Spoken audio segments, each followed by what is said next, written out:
रुष्ट হৈছে प्रकृति। আহিনৰ মাহৰ এই সময়তো ৰাজ্যত এতিয়া প্ৰচণ্ড গৰম।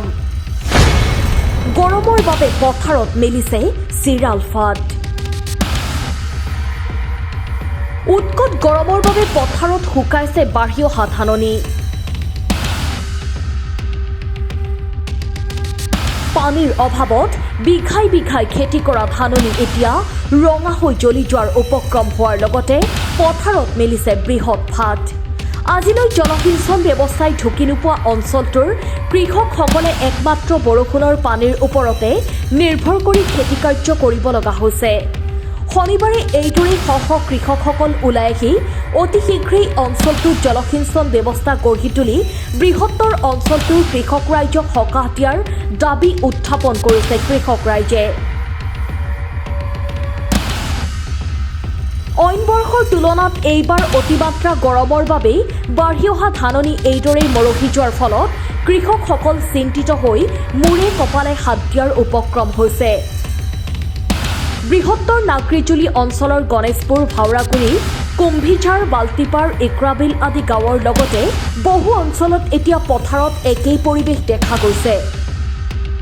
চৰকাৰে কৃষকসকলৰ বাবে বহু অভিলাষী আঁচনি গ্ৰহণ কৰিছে যদিও কি কাৰণে এইসমূহ অঞ্চলত বাৰম্বাৰ অনুৰোধ জনোৱাৰ পিছতো জলসিঞ্চনৰ ব্যৱস্থা গঢ়ি তোলা নাই সেয়া প্ৰশ্ন উত্থাপন কৰাৰ লগতে শীঘ্ৰেই ব্যৱস্থা গ্ৰহণ নকৰিলে কৃষক ৰাইজে ভোট বৰ্জন কৰাৰ হুংকাৰ প্ৰদান কৰিছে।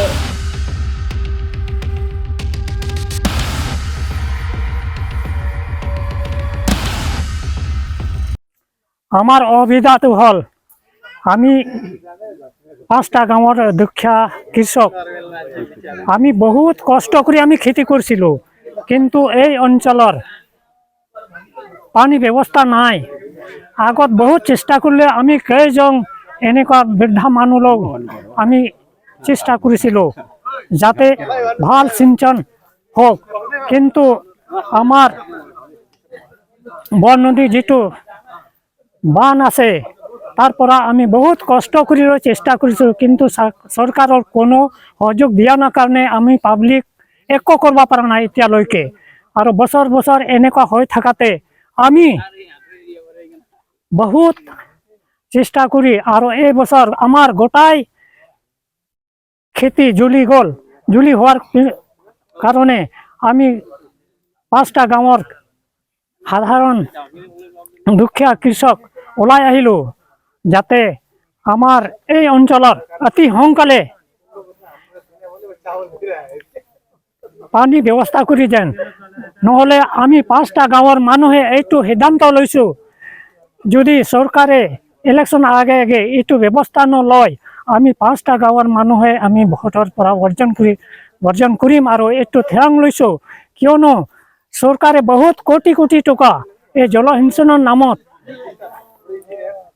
খৰচ কৰি দিয়ে। এনে নাম মাত্ৰ উদাহৰণ মই দিব পাৰোঁ, আমাৰ যিটো আমাৰ বৰি দং বুলি কয় তাতে বহুত ডাঙৰ বহুত কোটি টকাৰ প্ৰজেক্ট হৈছিলে, তাতেও কোনো কাম হোৱা নাই। এইটো 5টা গাঁৱৰ ছাৰ্ভে কৰি এইটো আৰম্ভ কৰা হৈছিলে, তাতে আধৰুৱা কৰি চৰকাৰে থৈ গ'ল। এতিয়া কোনো কামত অহা নাই। আৰু তাতে যিখিনি ঠিকাদাৰবিলাক এইবিলাক পইচা লুণ্ঠন কৰি গুচি গ'ল আৰু কৃষকৰ মৰি যাবাৰ এতিয়া তৰফ মানুহ কৃষক মৰি আছে। সেইকাৰণে চৰকাৰে যাতে যি কাম আৰম্ভ কৰি দিয়ে তেখেত ভালদৰে কৰি দেন আৰু এইটো চালি জাৰি চাবও লাগিব, নহ'লে এনেকুৱা ঠিকাদাৰ লৈ পইচা লুণ্ঠনহে কৰে চৰকাৰৰ আৰু পাব্লিকক এনে মৰি যায়। আমি মোৰ অন্তৰৰ পৰা এই নিবেদন চৰকাৰৰ ওপৰত যে আমাৰ অতি সোনকালে পানীৰ কাৰণে ব্যৱস্থা কৰি যেন। আমি 5টা গাঁৱৰ ৰাইজ ইয়াতে জমা হলো। এতিয়া ইফালে আছে আপোনাৰ অৰংগা, ইফালে আছে বাল্টি, মাজত আমি মোটামুটি 1000-1500 মানুহ খেতিয়ক কৃষক মোটামুটি 4000-5000 মাটি খেতি কৰি আছো। কিন্তু এতিয়া আজি এই বছৰে নহয় বছৰে বছৰে আমি এই খেতিৰ লাষ্ট পৰ্যায়ত আমি ভুক্তভোগী হৈ আছো যে জলসিঞ্চন ব্যৱস্থা নাই। কিন্তু চৰকাৰে বিভিন্ন ধৰণৰ কৌশল অৱলম্বন কৰিছে, কিন্তু আমাৰ ফলপ্ৰসূ আমি কোনো ধৰণৰ দেখা পোৱা নাই। ডাঙৰ ডাঙৰ কিবা কৰিছে কিন্তু আমাৰ এতিয়া 70% কোনো এটা নাই, ব্যৱস্থা হোৱা নাই। এতিয়া মানুহবিলাকে পানীটো বেলেগৰ ধৰক গৰু খোৱাৰ কাৰণে ঘৰৰ পৰা পানী লৈ ফেলে গৰু খুৱাই আছে। এতিয়া যদি মানুহে 4 বিঘা 5 বিঘা কোনোবাই 15 বিঘা 20 বিঘা খেতি কৰি আছে, তেওঁলোকে কৰিব কি যদি খেতিখন জ্বলি যায়? এটা বেলেগ আমি ৰাষ্ট্ৰত গম পাইছো যে কৃষকসকলে আত্মহত্যা কৰিছে, এই ব্যৱস্থা এতিয়া হ'ব যা আমাৰ এতিয়া হ'ব যেতিয়া অতি সোনকালে ডিপাৰ্টমেণ্টৰ ফালৰ পৰা অতি সোনকালে আমাৰ এতিয়া এইফালে চাইফালে কিহৰ ব্যৱস্থা আছে, চৰকাৰৰ বিভিন্ন প্ৰযুক্তিবিদ্যা ডাঙৰ ডাঙৰ আছে, এতিয়া বিভিন্ন ধৰণৰ জলসিঞ্চন ব্যৱস্থা চৰকাৰে লোৱা আছে, কিন্তু সেই পদ্ধতিটো এতিয়া অৱলম্বন কৰি ফেলে আমাৰ যদি সোনকালে ব্যৱস্থা কৰি দিয়ে, এইটো আমাৰ চৰকাৰৰ অনুৰোধ। যদি আমাৰ এই ইলেকশ্যনৰ আগে আগে যদি আমাৰ নকৰে, আমি হয়তো ইলেকশ্যন বৰ্জনও কৰিম। এবাৰ ভোটৰ পৰা আমি 5টা গাঁও আমি বৰ্জন কৰিম, 5টা গাঁৱে। চাওক এই বৃহত্তৰ অঞ্চল আপোনালোকে গম পাইছে, বৃহত্তৰ অঞ্চলত পথাৰখিনি চাওক গোটেই ৰঙা পৰি গৈছে।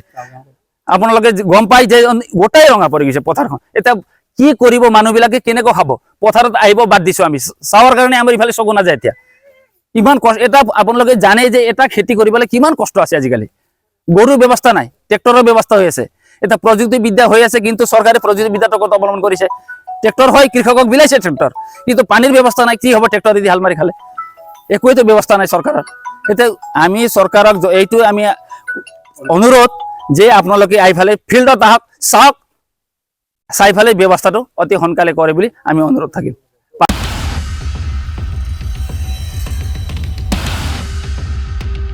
Bureau Report, A News 24/7.